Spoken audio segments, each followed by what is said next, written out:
Yooya nagaan isin foto akkam jirtu kabajamtoota hordoftoota keenya sagantaa kun sagantaa fayyaa Dr. Koo jedhu torbanitti yeroo tokko karaa TV afaan Oromoo Sembiraan geenyudha.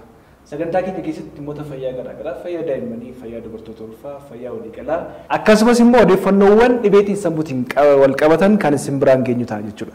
Egaa sagantaa keenya torban darbeeraatti barumsa guddaa akka argattan abdiin guddaan qaba. Ammas immoo bifa addaatiin keessummaa addaa qabadhee isiniif dhiyaadhee jira. Keessummaan keenya eenyu akka ta'e isaan namarraa wal barraa. Bagana gaan dhufte. Ayyee bagana gaan nu eddanii. Mee hordoftoota keenya wajjin wal barre. Tole egaa galatoomii Dr. Naafiyaad. An Dr. Shimallis Laggasan jedhama. Ispeeshaalistii dhibee keessoo kan hospitaala Lubbuu hojjetaa jiru waan ta'u har'a kanan asitti argamee dhukkuba asmii irratti hubannoo xiqqoo isiniif laachuuf. Egaa Dr. guddaa galatoomii waamicha keenya kabajee hawaasa keenya bal'aa barsiisuudhaaf odeeffannoo kennuudhaaf fi istiidiyoo keenyatti argamuu keedhaaf egaa Dr. Shimallis kabajamtoota hordoftoota keenya hakiima yaala dhibee keessaa hospitaala Lubbuuttidha. Akkasumas immoo hundeessaa hospitaala Lubbuudha jechuudha. Kanaaf Dr. Shimallisiin ammas bagana gaan dhufte ittiin jenna. Egaa Dr. Shimallis yeroo baay'ee hawaasa keenya biratti dhibeewwan waan beekame fakkaatu garuu dogoggoraan hubataman keessaa tokko dhibee asmaati. Kinimmoo dhibee asmaa yeroo jennu xiixaa kan jedhanii hiikanis jiru. Tarii afaan Oromootti jechoota kana argattee yoo ta'e achumaan akka nu dubbattu barbaada. Asmii yookiin immoo dhibee asmaamtu jechuun iyyuu maal jechuudha? Ayyee galatoomii Dooktar. Akkuma ati kaaste dhukkubni asmii kuni walumaa gala asmii ennee fayyadamne gaariidha. Asmii kuni bal'inaan kan uummata keessatti beekamuuf mul'atu ta'uyyuu haalli hubannoo namoonni itti hubataniif haalli yaalli kennamu baay'ee rakkisaadha. Karaa hiika asmiin maal jedhutti yoo dhufne asmiin dhukkuba kulkula ujummoo qilleensaa yeroo dheeraa yookaan immoo chronic inflammatory airway disease kulkula ujummoo qilleensaa yeroo dheeraa kan mallattoolee akka xiixaa jechuun wheezing isa jennu xiixaa kanaaf iddoo tokko tokkotti xiixaa jedhanii namoonni waamanii mallattoolee xiixaa hafuura kutaa yookaan ukkaamsaa akkanumallee qofaasisaa yeroo baay'ee halkan cimuu fi dhiphina laphee yookaan chest tightness kan jedhu fiduun irra deddeebi'ee fiduun beekamu yoo ta'u dhukkubni kun baay'ee dhukkuboota daddarboo hin taane jedhaman keessaa isa baay'atee mul'atudha jechuudha. Egaa dhukkubni kun akkuma sila sii kaasee akka biyya keenyaa qofaatti odoo hin taane akkuma addunyaattu lakkoofsan baay'eedha. Tilmaamni akka lakkoofsa Awurooppaatti bara 2019 baheeni tilmaama namoota naannoo miiliyoona 200 miiliyoona 62tu dhukkuba kanaan rakkataa jira. Almost dachaa baay'ina uummata Itoophiyaa jechuudha. Yen almost dachaa baay'ina uummata Itoophiyaatu dhukkuba kanaan rakkataa jira. Karaa babal'ina isaa yookaan prevalence jennutti odeeffannoo parsantaa 7.7 akka biyyoota addunyaatti kan mul'atu yoo ta'u karaa biyya keenyatti yoo finnu akkasuma baay'ee ol ka'aa parsantaa 8.7 yookaan immoo naannoo miiliyoona 10tti dhiyaatutu dhukkuba kanaan dararamaa jira. Dhukkubni kun dhukkuba bal'aa namootarraan morbidity yookaan immoo rakkina hamaa akka hojiirraa hafuu, ijoollee barumsarraa hambisuu, rakkina xiinsamuullee namarraan ga'u. Kana malees immoo inni hamaa fi inni dhuma lubbuu darbuuf saaxilu yoo ta'u waggaatti namoota naannoo 455,000tu sababa dhukkuba kanaatiin du'a. Kana jechuun almost guyyaatti sababa dhukkuba asmiin nama 1,000 oltu du'a jechuudha. Kana keessaa kana adda godhu dhukkubni kun baay'inaan kan mul'atu biyyoota guddatan irrattidha. Garuu duuti isaa parsantaa 90 biyyoota galiin isaanii gadaanaa yookaan gadi bu'aa ta'e irratti uumama jechuudha. Baay'ee galatoomii Dooktar. Egaa dhibeen asmaa kulkula ujummoo qilleensaa akka ta'e kaafteetta. Ujummoo qilleensaa yookiin immoo ujummoo qilleensaa immoo wantoota dhala namaatiif qilleensa qulqulluu gara keessaatti galchuudhaaf fi qilleensa gubataa gara alaatti baasuuf gargaaran keessaa isa tokko. Ujummoon qilleensaa cufameenaan dhiibbaa garaagaraa kan geessu dhumarratti kaafnee hin kaafna.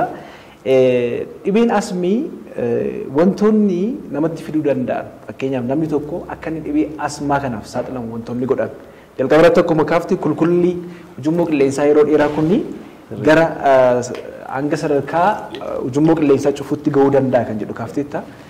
Namni akka irraa of eeggatu wantoonni dhibee asmaatiif yookiin immoo dhibee asmaa kanaaf nama saaxilan maal fa'i?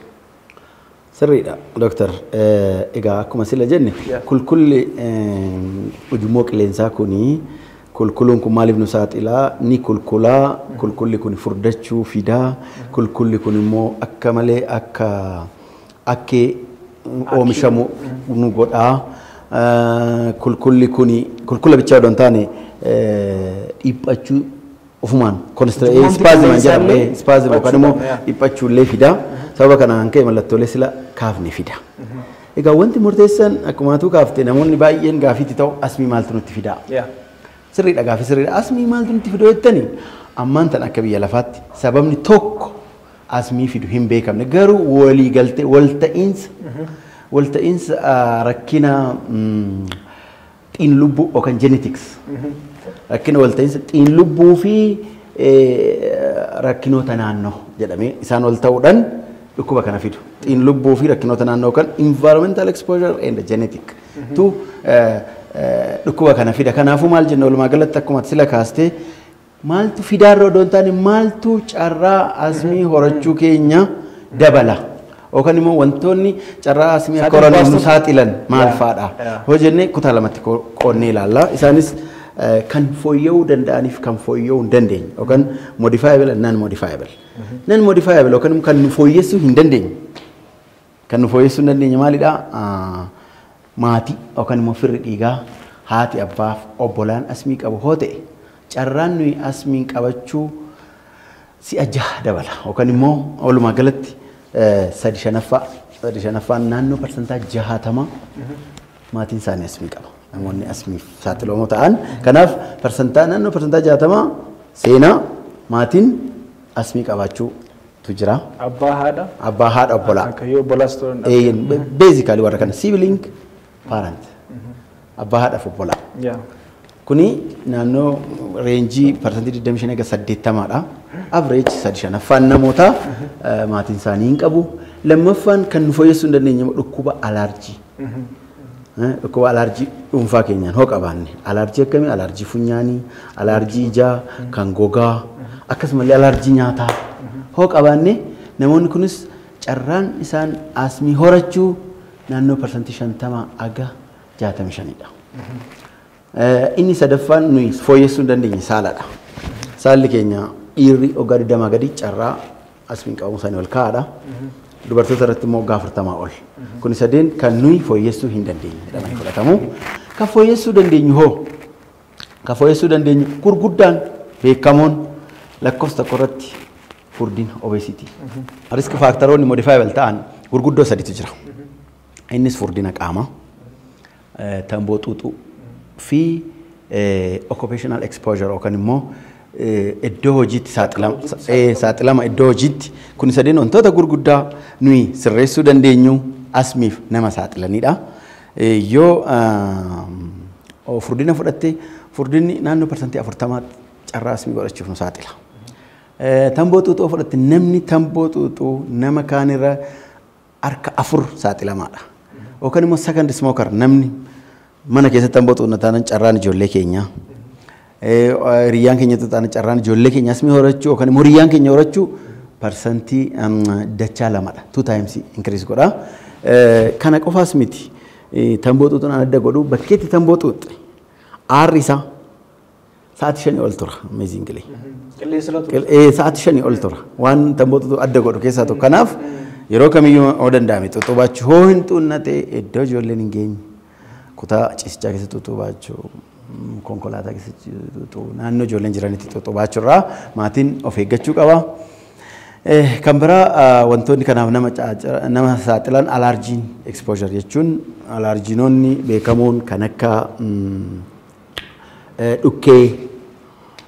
dhukkeen kun kan akka arcaa daraaraa akkasumas immoo ilbiisota adda addaa mana keessa jiraatan destimaayit jedhaman kan akka cockroach jedhaman kun ilbiisonni adda addaa isa qofaallee odoo hin taane rifeensa arceensa gogaa beelladoota mana keessa jiraatan akka adurree fi saree dhukkuba kanaaf nama saaxiluun beekamu jechuudha.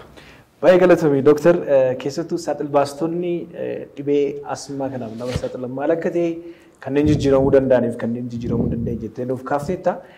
Egaa odeeffannoon dogoggoraa dhimma saaxil baastota yookiin immoo risk faaktar kan jedhu dhimmoota dhibee asmaadhaaf nama saaxilan keessaa hawaasni kan dogoggoraan hubatan keessaa dhibeen asmaa nama dhibee sanaan qabameen hafuuraan darbuu danda'a yookiin immoo wajjiniin buluudhaan yookiin karaa hafuuraa darbuu danda'a jedhanii kan dubbatan baay'een isaanii jiru. Mee dhuguma garuu dhibeen asmaa kun karaa hafuuraa darbuu danda'a akka jedhamu kan. Sirriidha kun dogoggoroota gurguddaa hawaasa keessatti mul'atan keessaa tokkodha.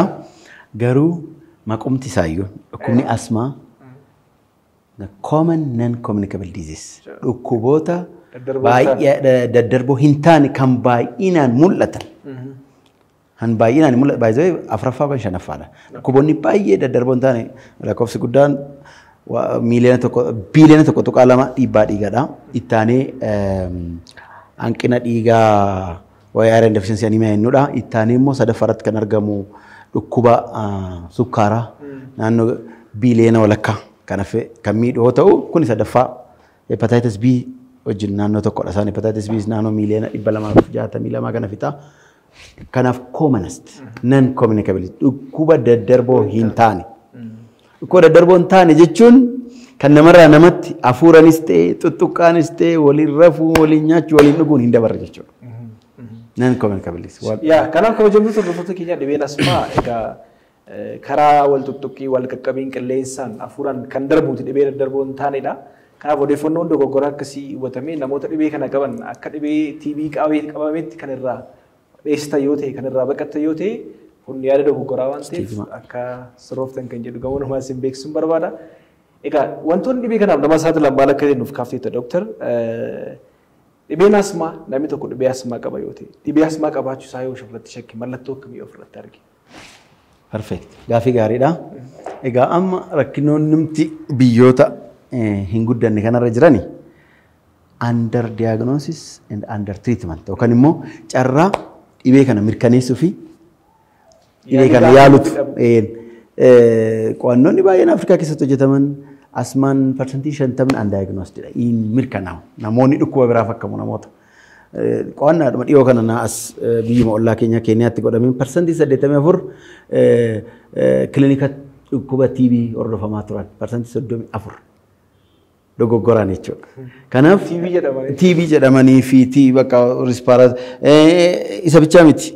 Ijoollee irratti immoo parsantii 71 naannoo akkasii nimooniyaa jedhamee yaalamu. Nimooniyaa jedhamee yaalamu. Kanaaf dhukkubni kun baay'ee dhukkuba asmii mirkaneessuun rakkinoonni sirriitti mul'atanidha. Egaa akkamitti mirkaneeffannaa gaafii gaariidha. Akkuma sila kaafne mallattooleen asmii ijoo afurtu jira. Afur. Inni tokkoffaan xiixa yookaan immoo wiizingii seennu. Xiixa jechuun yeroo hafuura karaa alaatti baafnu. Sagalee siiksuu baay'ee akka siiksuu fa'a dhaga'amu tokkoffaa. Qilleensaa sun waan dhiphateef qilleensi yeroo galurra yeroo ba'urra dhiphata. Kanaaf isa achi hafuura kutaa yookaan immoo ukkaamsaa iddoo tokko tokkotti illee ukkaamsaa qofaasisuu fi dhiphina laphee irratti nutti dhaga'amu. Laphina qabeedhu. Eeyyen. Kanaaf ran keessaa lama hoo qabaannee itti dabarree wantoota tokko tokko gaafanna jechuudha. Kana arfan keessaa nama tokko irratti si'a tokko ol ji'atti si'a tokko ol mallattooleen akkana deddeebi'anitti ka'u taanan si'a tokko ol lama sadis afuris ta'u mallattooleen kun ji'a keessatti deddeebi'anitti ka'u taanan ittaanee mallattoon kun gaafii akka kanaan dura asmaa qabdanii beektuu gaafachuu maatiin akka asmaa qabu gaafachuu yoo qabaatan nuuf mirkaneessa jechuudha nuuf nu deeggara jechuudha. Isa malees immoo mallattooleen kun an adda isaan godhu symptom free interval akka dhukkuboota kan irraa adda sii godhu har'a ukkaamsee booroo kan iftaan nagaadhaan oola. Symptom free mallattoo malee nagaadhaan oola. Iftaan immoo kan torbanitti guyyaa lamatti ka'uu danda'a. Kanadha mallattoo isaa inni guddaa. Inni lammataan immoo halkan nama dhukkubsachiisu yeroo baay'ee halkan sa'aat 8 haga barii. Mallattooleen kun halkan keessa sa'aat 8 haga barii 12 kana gidduu namatti ka'u. Warreen kun yoo qabaannee carraan asmii ta'uu isaa ol kahaadha haa jennaan. San booda maalidha mirkaneeffanne. sakatta'insa gosa lamatu jira. Innis maalidha? Spirometry or pulmonary function test kan ittiin goonu jira. Bakkee spirometriin kun hin jirretti flow cytometry salphaa jira. Flow cytometry salphaan suni amma namni alatti afuufuu danda'udha. Qilleensa alatti amma qilleensa afuufuu danda'udha.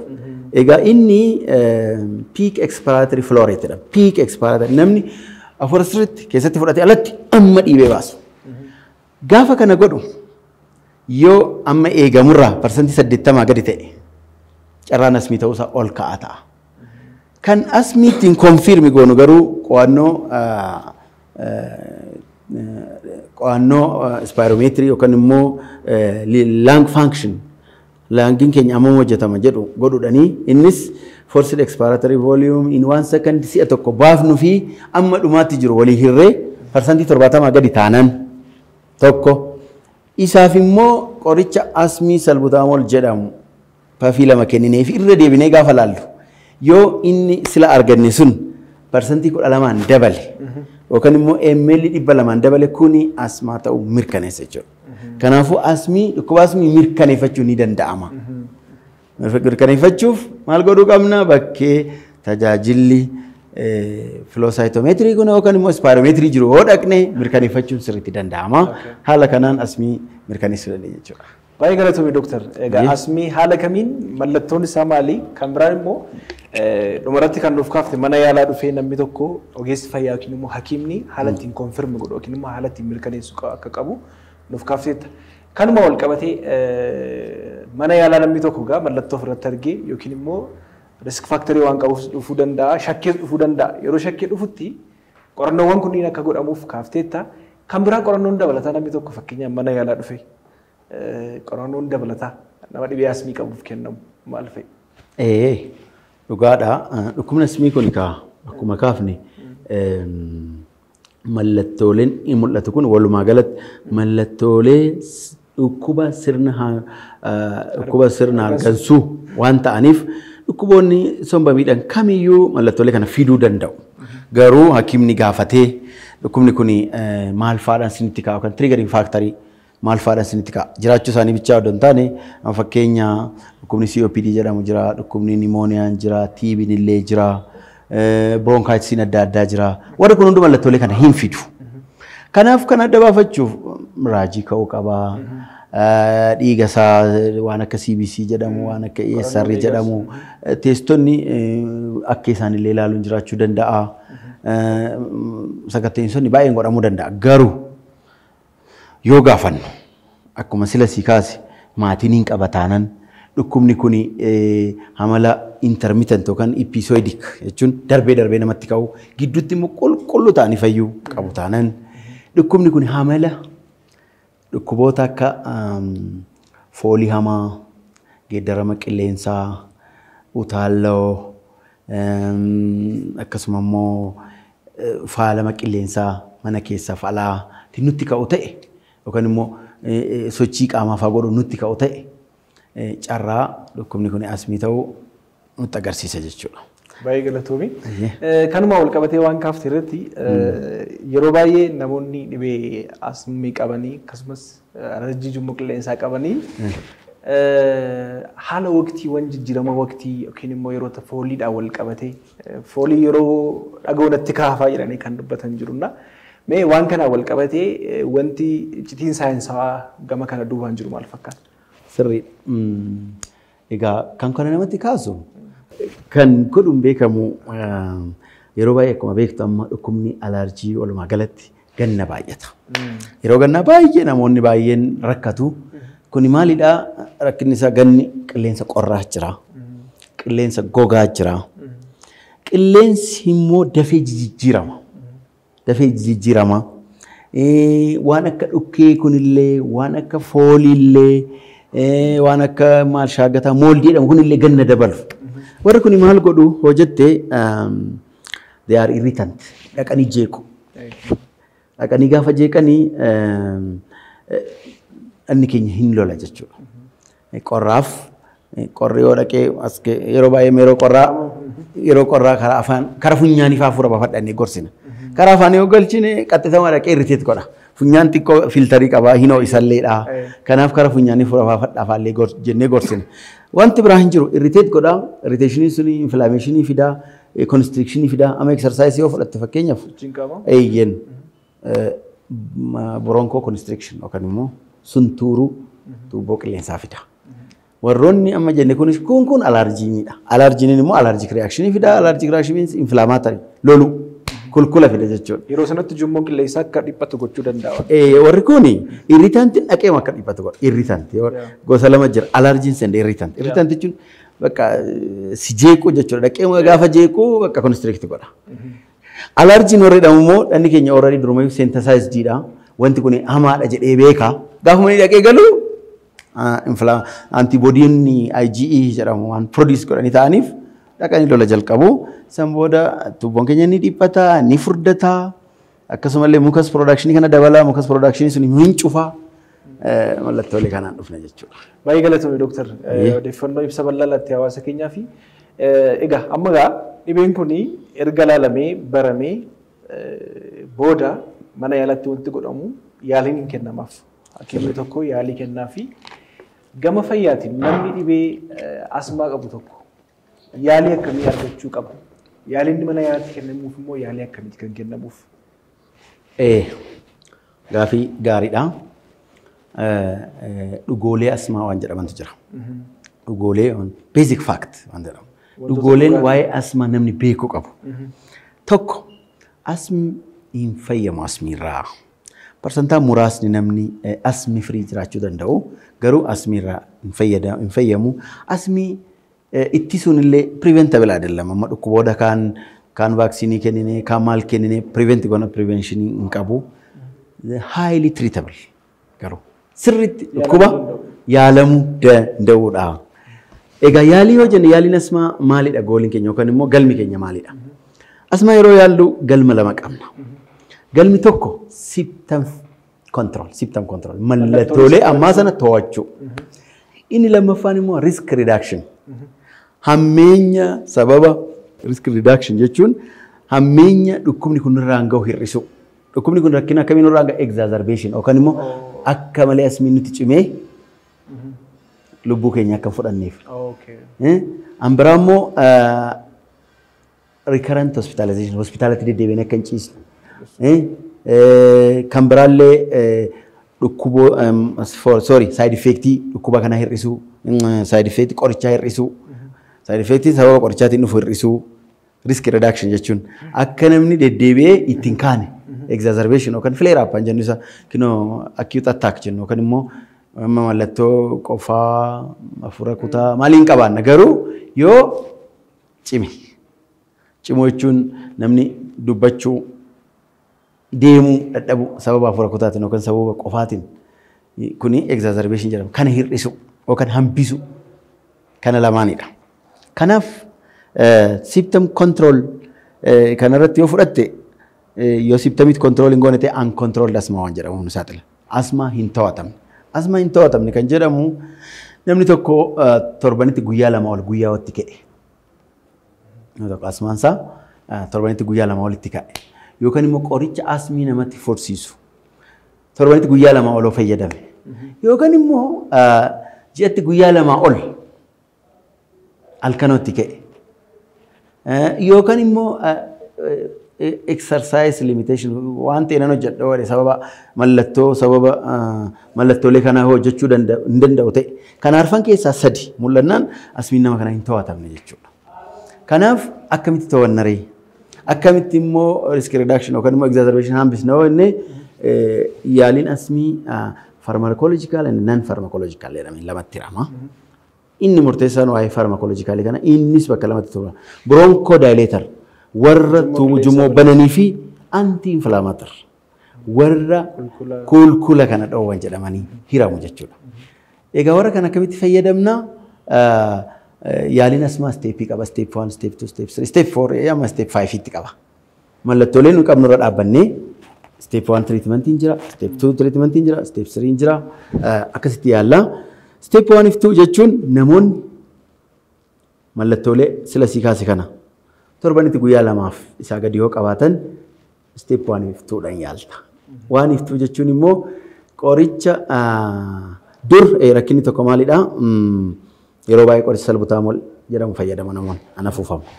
Inni kophaasaa kennamuun baay'ee rakkinoota baay'ee fideera. Maaliifi namatti ka'iinsa baay'isuutu dhufee maaliifiin amma qo'annoon guddaan godhatamee main reasoniin asmaa suntuuruu tuubboo ujummoo qilleensaa odoo hin taane loluu yookaan kulkuluu inflammatory process waan ta'eef qorichi murteessan yaalii asmaa irratti anti-inflammatory drug yookaan immoo inhaled corticosteroid jedhamu warra qillee karaa afuufuudhaan yookaan immoo xuuxuudhaan fudhatamanidha jedhama.